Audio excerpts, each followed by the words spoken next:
마가복음 5장 21절부터 34절 말씀입니다.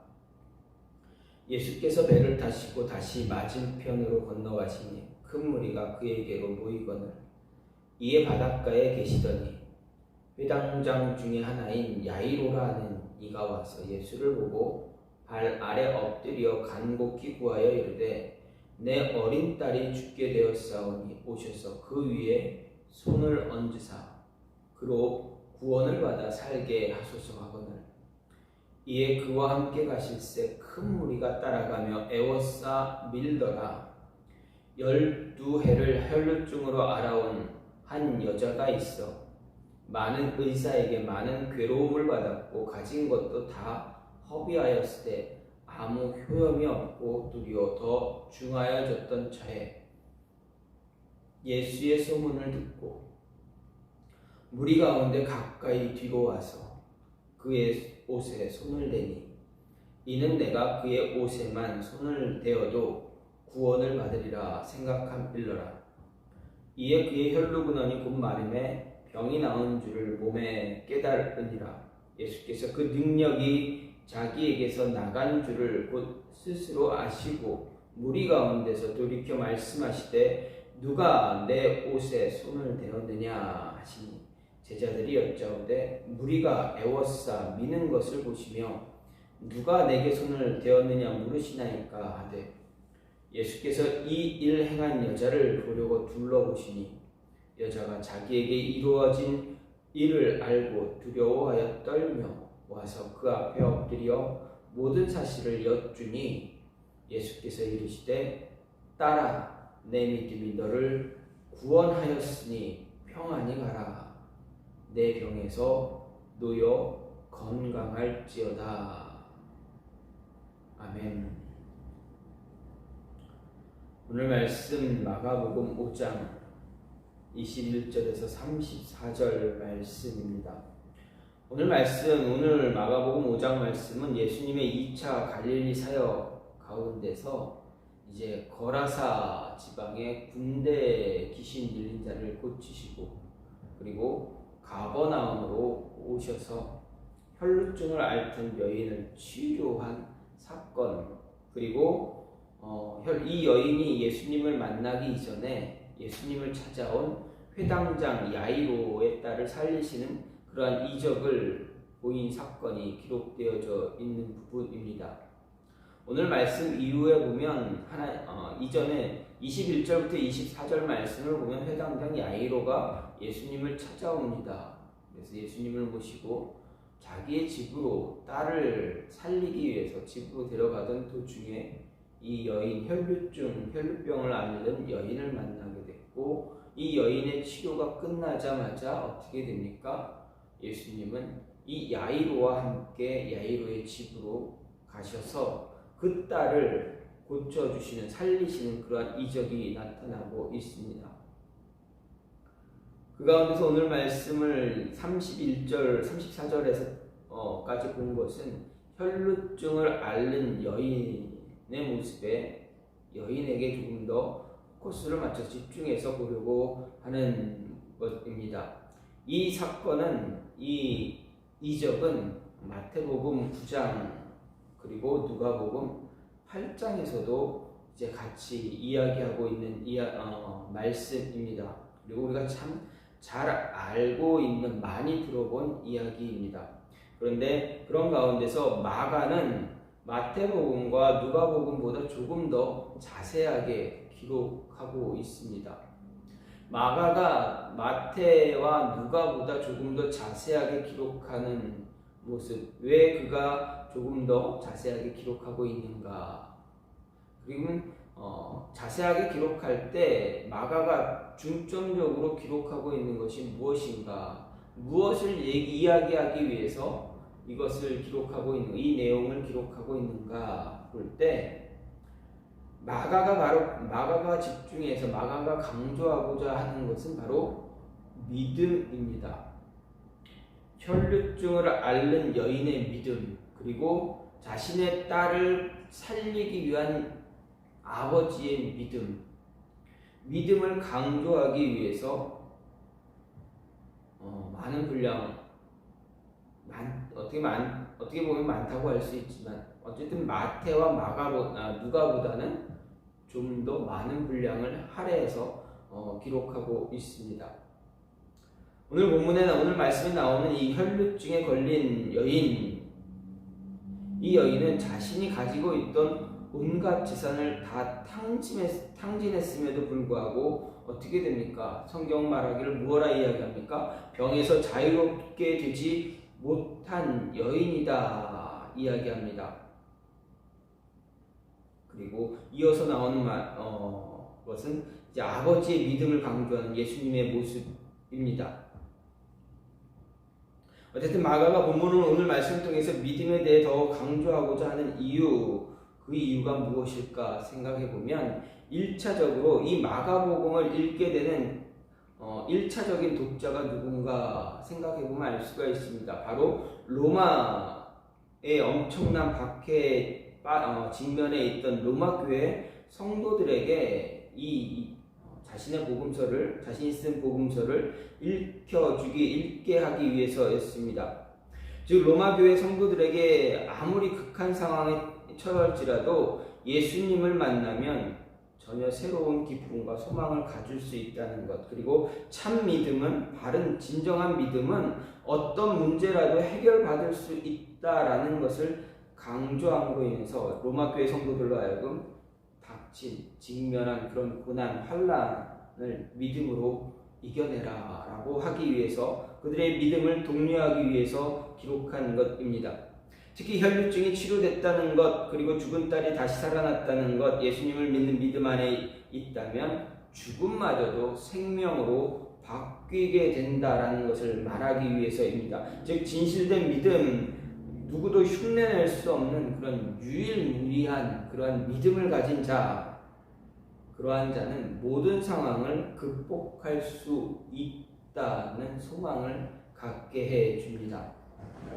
여기서 혈루증을 앓는 여인에서 이 혈루증은 과연 어떤 병인가 생각을 해보면 지속적으로 하혈을 하는 증세를 보이는 여인들에게만 나타나는 병입니다.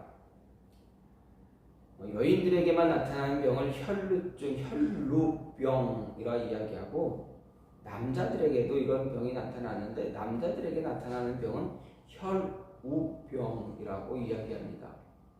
혈우병은 남자에게만 나타나는데 그것도 역시 피가 응고되지 않아서 계속 다치면 피가 계속 흐르게 되는 병입니다. 그래서 심하거나 그것을 빨리 치료하지 않으면 이제 수혈을 해야 되는, 계속 피를 공급해 줘야 되는 그런 병입니다. 어쨌든 남자는 혈우병, 여인에게는 혈루증이라고 이야기합니다. 어쨌든 이 병은 이렇게 여인들에게만 나타나는 병이고, 또 율법상 성경에서 말하기를 레위기 15장에서 보면 부정한 병이다 간주하고 있습니다. 왜 그렇습니까? 몸에 피가 계속 흐르면 부정하다라고 이야기하기 때문에 그렇습니다. 몸에 어떤 죽은 사람들, 상처난 어떤 질병으로 오랫동안 그렇게 피가 흐르거나 이런 사람들을 볼 때 율법에서는 부정하다, 죽은 시체 만져서도 안 된다, 그런 이 피가 흐르는 것을 죽음으로 보았기 때문에 부정하다라고 간주했습니다. 그래서 이 병 역시도 부정한 병이다 이제 성경은 말합니다. 그리고 혈루증을 앓는 사람만이 부정한 것이 아니라 그 병을 앓는 사람과 접촉한 사람까지 부정하다 이렇게 이야기합니다. 고대 근동에서는 혈루증에 대한 치료 방법이 좀 나타나 있는데, 어떻게 보면은 의학적인 방법은 아니지만 그들이 생각하고 있던 방법이 있었습니다. 어떻게 치료했는가 보면 마늘 등 같은 식물들의 포도주를 섞어서 먹이거나 환자를 놀라게 해서 너는 혈루에서 일어나라 라고 외치는 그런 갖가지 검증되지 않은 그런 매우 다양한 치료법들이 있었습니다. 이 여인도 많은 사이비 의사들로부터 아마 이런 치료를 받았을 것이다 생각할 수 있습니다. 물론 이 여인을 돌보았던 의사들 모두가 다 이런 사이비 의사였다라고 말할 수는 없겠지만 여인의 병세를 완화시키기 위해서 치료를 위해 극진히 돌본 의사도 분명히 있었을 것이지만 마가가 강조하는 것은 그러한 의사의 치료조차 결과적으로는 어땠다라고 이야기합니까? 여인을 더 힘들게 했다, 괴롭게 했다라는 것입니다. 괴롭게 할 뿐이지 그 이상의 어떤 모습을 갖지 못했다 말합니다. 즉 여인의 지병이 완전히 사람의 인간적인 치유 불능 상태에 빠졌다라는 것을 보여주는 것입니다. 그거밖에 없었습니다. 그렇기 때문에 이 혈루증을 앓는 여인은 예수님 몰래 그 뒤에서 예수님의 옷자락을 만진 것입니다.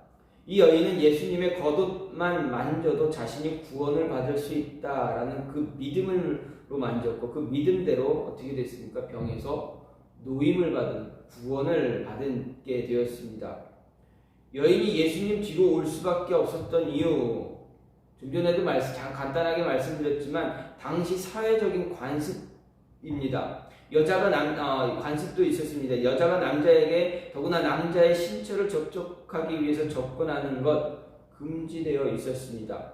뿐만 아니라 율법상으로 부정한 것으로 여겨진 혈루증을 앓는 여인이 공중 앞에 사람들 앞에서 나타나는 것, 사람 대중 앞에 서는 것 자체가 안 되는 그러한 모습이었습니다. 그러한 일이었습니다.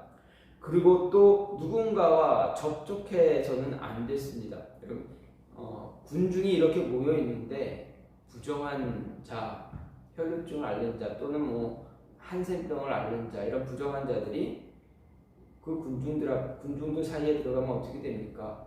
몰리고 이리 부딪히고 저리 부딪힐 수 있습니다. 그럼 어떻게 됩니까? 자신의 부정함을 자신 혼자만 갖고 있는 것이 아니라 자신과 부딪히는 모든 사람들도 부정하게 되기 때문에 그런 모임, 그런 군중이 있는 곳으로 나가서는 안 됐습니다. 절대 안 됐습니다. 그렇기 때문에 그런 사람들을 보게 되면 유대인들은 내쫓거나 때리거나 때리지 않으면 때리면 어떻게 같이 부정하게 되니까 어떻게 됩니까? 돌로 치거나 돌 던져서 도망가게 하거나 멀리 떨어지게 하는 그런 모습을 가졌던 것입니다. 특히 예수님에게 다가가서 그 옷자락을 만지려고 한 행위, 이 여인의 이 모습은 정말 자신의 목숨을 건 그러한 모습입니다. 하지만 여인이 겪어온 이 12년간의 육체적인 고통, 그리고 무엇보다 예수님의 옷자락이라도 만지면 치유될 수 있을 것 같다라는 그 믿음 때문에, 치유될 수 있다라는 믿음 때문에 이 여인은 목숨 걸고서라도 예수님께 나온 것입니다. 따라서 여인은 자신의 신분과 상태를 숨기기 위해서 예수님을 둘러싸고 있는, 어떻게 보면 군중들을 이용해서 예수님께 다가간 것입니다. 하지만 예수님은 이미 이러한 부정한 여인이 자신을 만지려고 한다는 사실 이미 알고 계셨을 것입니다. 아심에도 불구하고 그냥 내버려 두셨다. 그리고 그녀를 육체의 병과 마음의 고통에서 구원해 주기로 하셨고 평안도 허락해 주셨습니다. 여인이 이 고통에서 벗어날 수 있었던 가장 큰 요인 무엇입니까? 바로 겨자씨만한 믿음이었습니다. 이 여인은 예수님의 능력과 자신의 믿음을 조금도 의심하지 않았습니다. 그래서 이 여인은 예수님의 옷에 손을 댔고, 여인이 손을 댄 것은 다름이 아닌 바로 예수님의 옷 가장자리였습니다. 여기서 한글 성경에서 옷 가장자리, 옷에만 옷을 이야기하지만 원어 성경으로 보게 되면 옷의 가장자리, 맨 끝자리를 이야기합니다. 맨 끝자리를 의미하는 단어를 사용하고 있습니다. 그 맨 끝자리가 무엇입니까? 옷의 끝자락, 외투의 끝자락이 하게 되면 이런 마지막, 이런 소매자락이든가 아니면 외투의 이런 마지막 끝, 요 끝에라도 손에 스치기만 해도 내 병이 나을 것 같다. 내 병이 나을 수 있다. 나을 것 같다가 아니라 나을 수 있다라는 확신 있는 그런 믿음을 가진 것입니다. 여인은 예수님의 옷을 계속 잡고 있었던 것도 아닙니다. 단 한 순간만 스치듯이 옷가에 손을 댔습니다. 이것으로 볼 때 여인의 병은 예수님의 옷에 손을 댔기 때문이 아니라 옷만 만져도 나을 수 있다는 그 믿음, 그리고 이 여인을 긍휼히 여기신 예수님의 자비로 말미암아 고쳐진 것입니다. 그런데 우리가 생각해 볼 수 있는 것은 자신의 병을 낫게 하기 위해서 예수를 만지고자 한 사람들, 자신의 병을 낫게 하기 위해서 예수님을 만지게 오고 예수님께 다가온 사람들이 이 혈루증을 앓은 여인만 있었느냐? 그렇지 않다라는 것입니다. 3장 10절을 보게 되면 예수님께서는 자신의 병을 낫게 하기 위해서 나온 사람들, 그런 사람들이 너무나 많아서 어떻게 했습니까? 그 때문에 예수님은 그들을 피해서 배에 올라가서 말씀을 전하셨습니다. 몰려드는 군중이 너무 많아서 어떻게 했습니까? 몸을 피해서 배 위로 올라가서 말씀을 전하실 정도였습니다. 그리고 예수를 만지려고 한 사람이 다 예수를 하나님의 아들로 구주로, 자신의 구주로 여기고 믿었던 것은 아닙니다. 그들은 단지 예수님께 탁월한 능력이 있어서 그를 만지면 혹시 자기들의 병도 나을지도 모른다라는 생각 때문에 예수님을 만지려고 다가온 것입니다. 그리고 만진 것입니다. 하지만 오늘 말씀의 여인은, 이 혈루증을 앓는 여인은 그들과는 다른 모습입니다. 그들과는 달랐습니다. 그녀에게는 예수님의 옷자락이라도 만지면 자신의 병이 나을 것이라는 굳은 신뢰, 그리고 그가 예수님이 인류를 구원할 구주라는 믿음이 있었습니다. 이런 점에서 이 여인은 예수님에게 자신의 손만 댄 것이 아니라 자신의 간절한 마음과 신실한 믿음, 다시 말하면 유일무이한 누구에게서도 찾을 수 없는 그러한 믿음을 예수님의 옷자락에 갖다 댄 것입니다. 예수님은 이렇게 혈루증을 앓고 있는 여인과 같은 믿음의 소유자들에게 위로와 평안을 주십니다. 성경을 보면 이러한 자들에게, 이렇게 이 여인과 같은 자들에게 성경은 무엇라 이야기합니까? 그들에게 위로와 평안을 주었다. 평안을 준 것을 다 기록하고 있습니다. 이 여인이 간직하고 있는 믿음, 누구도 흉내낼 수 없습니다. 오직 그 여인만이 갖고 있었던 믿음입니다. 흉내낼 수 있는 그런 믿음이 아닙니다. 이런 믿음을 가진 사람들만 하나님의 은혜, 하나님의 기적을 경험할 수가 있습니다. 이런 사람들에 대해서 성경은 분명히 기록하고 있습니다. 무엇라 기록합니까? 이런 사람들을 향해서 성경은 무엇라 기록하고 있습니까? 믿음의 조상이다. 여러분, 아브라함의 믿음의 조상이라고 하나님이 그를 지켜 세우지 않았습니까? 하나님이 우리가 믿음의 조상 아브라함이다, 아브라함이 믿음의 조상이다라고 이야기하는 것이 아니라 하나님이 먼저 아브라함에게 믿음의 조상이다라는 칭호를 주신 것입니다. 그와 같은 믿음 누구도 가지지 못했기 때문에 그렇습니다. 또 그뿐입니까? 아브라함 이전에 누구입니까? 누구를 이야기할 수가 있습니까? 아브라함의 이전에는 노아를 이야기할 수가 있습니다. 이 노아를 이야기할 때 성경이 노아에 대해서 무엇라 이야기합니까? 창세기 6장을 보면 노아를 이야기할 때 그 시대에 의인이고 당대의 완전한 자다. 하나님의 칭찬입니다. 하나님을 믿는 그 시대에 분명 타락, 정말 이루 말할 수 없는 타락을 했던 그 시대, 하나님이 그 시대 그 사람들, 그 시대에 있던 사람들을 멸망시키 심판하지 않으면 도저히 불가능한 그 시대, 그런 시대에 하나님만 바라보는 유일한 믿음을 가진 사람. 그래서 하나님이 노아를 이야기할 때 의인이다, 당대의 완전한 자다. 내가 보았을 때 의인이고 당대의 완전한 자가 노아밖에 없다라고 칭해 주신 것입니다. 즉 노아의 믿음을 하나님은 칭찬해 주셨다라는 것입니다.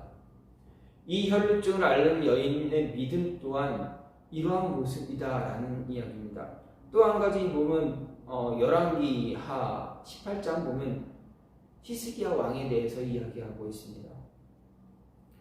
성경은 히스기야 왕에 대해서 평가하기를 이렇게 열왕기하 18장에서 이렇게 평가합니다.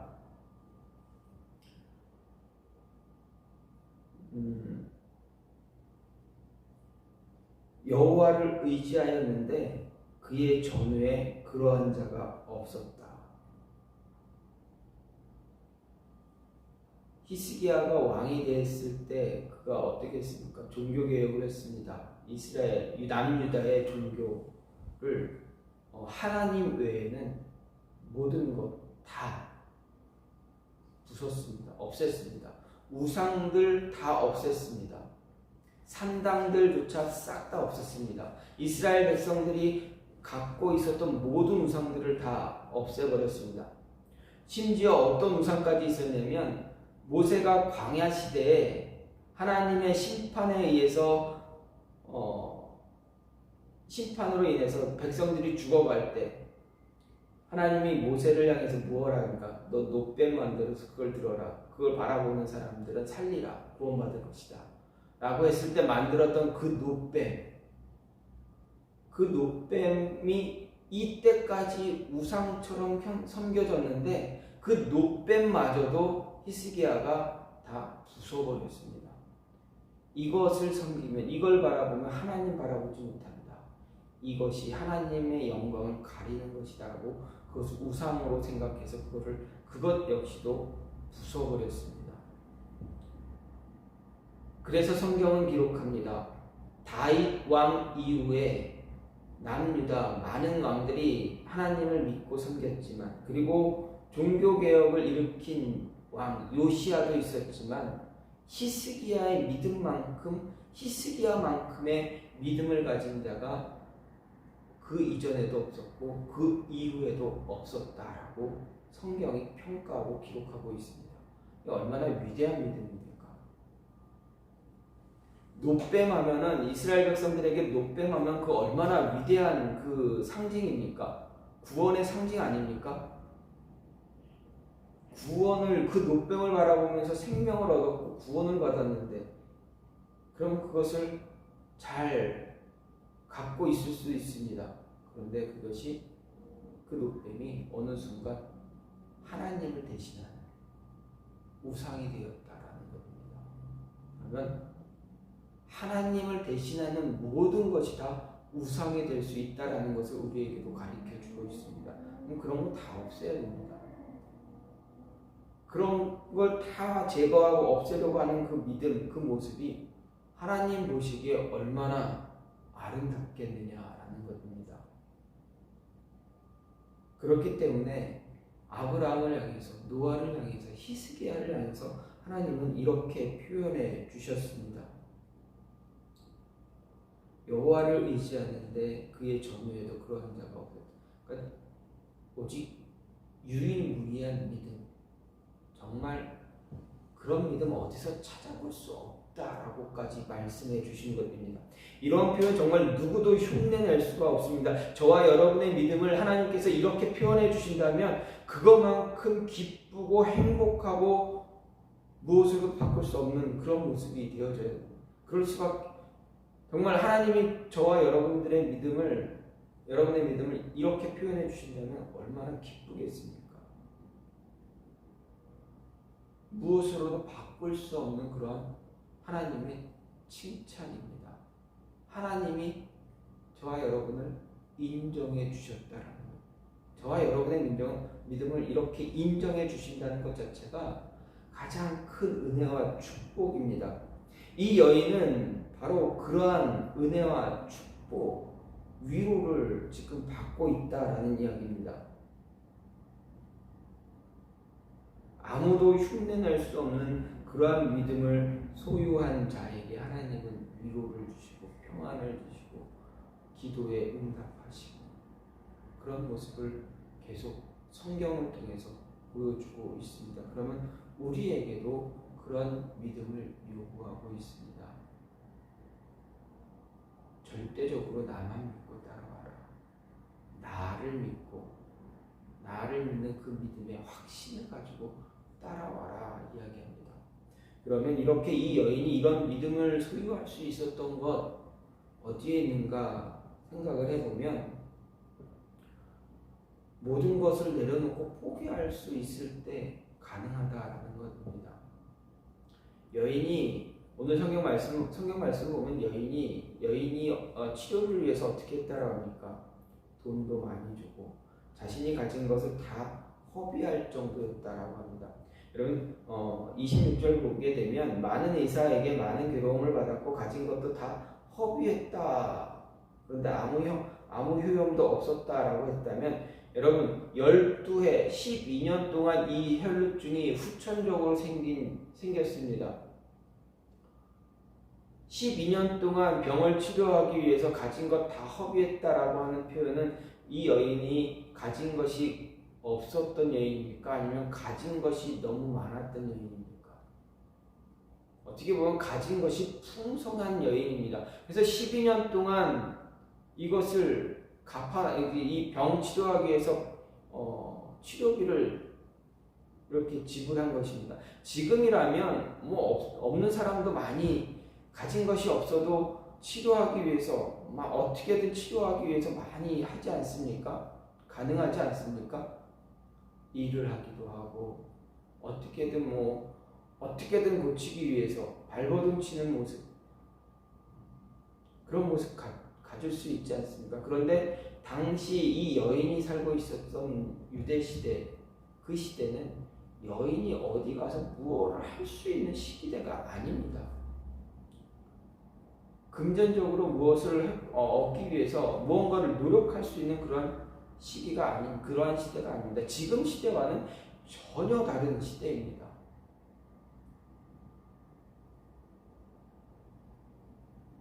지금과는 전혀 다른 시대에서 아무것도 그냥 어떤 금전적인 어떤 유익을 얻을 수 있는 그런 방법도 없었던 그 시대에 12년 동안 병을 치유하기 위해서 끊임없이 의사를 찾고 했다라면 가진 것이 많았던 여인입니다. 근데 그것을 다 탕진했습니다. 그리고 나서 그 여인에게 들려진 것은 예수님의 이야기입니다. 그 예수님의 이야기를 듣고 이 여인은 그래, 이분만이 나를 치료할 수 있는 분이다 믿기 시작했습니다. 확신하기 시작했습니다. 전부를 내려놓고 포기했던 그 모습 안에서 나타난 믿음, 예수님을 향한 믿음, 그 믿음이 그 여인을 치료할 수 있게 치료할 수 있게 해준 것입니다. 이 여인에게는 지금 무엇만 있습니까? 자신의 병든 몸 하나밖에 없습니다. 아무 쓸모도 없는 그런 육신밖에 없습니다. 살기 위해 발버둥 쳤지만 아무 소용이 없는, 그래서 전혀 고치지도 못했고 오히려 질병만 더 악화되었을 뿐인 그 육신밖에 없었습니다. 그런 육신의 생명조차도 이제 포기하고 예수님께 나왔습니다. 좀 전에도 앞에서도 말씀드렸습니다. 이 혈루증을 앓는 사람들, 이 여인이 군중 앞에 나오면, 예수님 앞에 나오는 것 자체가 불가능했습니다. 그런데 다 내려놓고 나왔습니다. 포기하고 나왔습니다. 사람들 앞에서 자신의 모습을 드러내는 것 자체가 목숨을 내려놓았다, 포기했다라는 것을 잘 보여줍니다. 정말 유대인들은 이런 사람들에게 어떻습니까? 자비를 베풉니까? 그런 사람들이 아니었습니다. 이런 약자들에게 당시 유대인들은 자비를 베풀지 않았습니다. 부정한 자에게 사랑을 베풀지 않았습니다. 쫓아내거나 돌로 쳐 죽이는 돌멩이를 던져서 쫓아내는 그런 사람들이 바로 유대인들이었습니다. 그렇기 때문에 이 여인은 자신의 목숨, 생명을 다 내려놓고 포기하고 예수님께 나온 것입니다. 옷자락에 손만 대도 나는 내 병은 나을 수 있다. 확신을 가지고 조용히 아무도 모르게 다가왔습니다. 그래서 이 여인은 아무도 눈치채지 못하게 오히려 무리를, 군중들을 이용해서 예수님 뒤로 몰래 접근했습니다. 아무도 관심 가지지 않았지만 스스로는 사람들을 민감하게 의식해야만 했었던 이 여인은 그 순간 스스로 자신의 모습이 얼마나 비참했는가. 자신의 모습이 정말 내가 이렇게까지 해야 되나? 이렇게까지 해서 예수님한테 나와야 되나? 얼마나 그런 마음이 들었다면 얼마나 비참해지겠습니까? 그 자리에서 그냥 주저앉아서 곡소리 내며 울 수도 있는 상황 아닙니까? 얼마나 비참한 모습입니까? 그 순간에도 예수님의 옷자락만 만져도 나는 살 수 있다. 그런 비참한 상황 속에서도 예수님만 만지면 살 수 있다라는 것을 마가가 지금 강조하고 있습니다. 무엇을 강조합니까? 행동을 강조합니까? 아닙니다. 그 행동을 하기 이전에 이 여인의 믿음을 강조하고 있다는 것입니다. 여인은 육체적으로, 사회적으로, 경제적으로 시달리고 있었지만 구원을 향한 그 모습은 버릴 수가 없었기 때문에 예수님께 나왔습니다. 내려놓고 포기할 때 그 믿음의 확신이 더 확실해진다라는 것입니다. 그리고 이런 믿음을 소유할 수 있었던 또 다른 모습은 무엇입니까? 절대적인 확신입니다. 포기할 수 있어야 되지, 포기할 수 있어야 되고, 그리고 포기한 것만큼 믿는 것에 대한 절대적인 믿음, 흔들리지 않는 믿음, 확신이 있어야 됩니다. 여인은 예수님의 옷에 손을 대기만 해도 구원을 얻을 것이다 라는 말을 마음속으로 이제 계속 되뇌이면서 예수님께 다가갔을 것입니다. 우리는 이렇게 혼잣말하는 여인의 모습을 상상할 수도 있습니다. 이런 여인의 모습은 예수님에 대한 믿음에 대해서 확신을 표현하는 것이지 인간적인 자기 암시 행위다라고 말하지 않습니다. 이는 여인이 예수님에 대해 가진 믿음이나 예수님에게 나아가 자신의 병을 고침받겠다는 그 결심을 하게 된 것이 한순간에 어떤 객기나 갑자기 생긴 충동이 아니었고 지속적으로 확신 있는 믿음으로부터 나온 것이다라는 것을 이야기하는 것입니다. 마가가 강조하는 것 바로 이런 여인의 순전하고도 목숨을 건 믿음입니다. 마가가 예수님이 자신의 능력이 나간 것을 곧 스스로 아셨다라고 표현하고 있습니다. 이런 표현한 것도 역시 결국 여인의 혈루증이 치유된 것이 여인의 자기 확신에 의해서 된 것이 아니라 믿음으로 자기에게 예수님에게 손을 댄 여인의 행위를 인지하신 그 능력으로 말미암아 알게 해준 것입니다. 여인은 다만 자신의 믿음을 행동으로 옮긴 것이었고 예수님은 그 여인의 신앙을, 믿음을 아시고 고쳐주셨다라는 이야기입니다. 여기서 예수님이 스스로 아셨다고 할 때 아시고라는 이 말을 볼 때 예수님은 아셨다라는 것입니다. 능력이 나간 걸 아셨습니다. 그러면 생각해보면 예수님께서 어떤 능력이 나가셨는가 모르고 그냥 능력이 나간 것만 아셨겠습니까? 분명 예수님은 어떤 능력이 나간 것을 알고 있습니다. 예수님의 능력에 의해서 이 혈루증을 앓는 여인의 병이 고쳐졌다는 것을 알았습니다. 그러면 예수님이 누가 자신에게 올 것인지도 알고 계셨고 누가 내 옷 끝자락이라도 스치려고 하는지를 아셨다. 다 알고 계시는 예수님이었다라는 것입니다. 32절 말씀은 예수님께서 사건의 당사자가 이 여인이라는 것을 이미 알고 계셨습니다. 예수님께서 이렇게 아셨다는 것은 이 여인이 자신의 질병 종류 때문에 예수님께 나올 때 은밀하게 나올 수밖에 없었다는 그 상황까지도 알고 있었다라는 이야기입니다. 그런데 예수님은 이 여인의 행위를 모르는 척 가만히 계셨습니다. 왜 그렇습니까? 왜 예수님이, 하나님이 우리의 모든 상황을 다 알고 있는데 왜 가만히 계시겠습니까? 다 이유가 있습니다.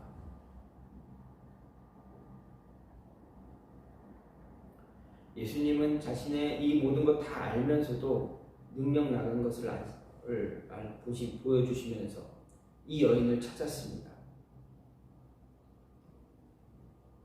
특별한 이유가 목적이 있었기 때문에 누구니? 내 옷에 손댄 자 누구니? 두리번 거리며 이야기합니다. 제자들이 뭐라 얘기합니까? 예수님, 사람들이 이렇게 많아서 막 밉니다. 그래서 누군가 건드렸을 수 있습니다. 아니야. 나를 의도적으로 나에게 다가온 사람이 분명히 있어. 그 사람이 내 옷을 만졌어.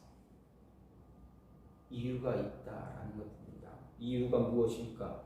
거기에 모인 모든 사람에게 이 여인을 통해서 예수님과 치유, 예수님과 사람 사이에는 매개는 믿음밖에 없다라는 것을 분명히 가르쳐 주기 위해서였습니다. 믿음이 있는 자가 나에게 왔다라는 것을 가르쳐 주시기 위해서였습니다. 사실 당시 예수님의 신체 일부나 옷을 만져 병이 낫는 일 비일비재했습니다. 하지만 이것은 예수님이 누구인가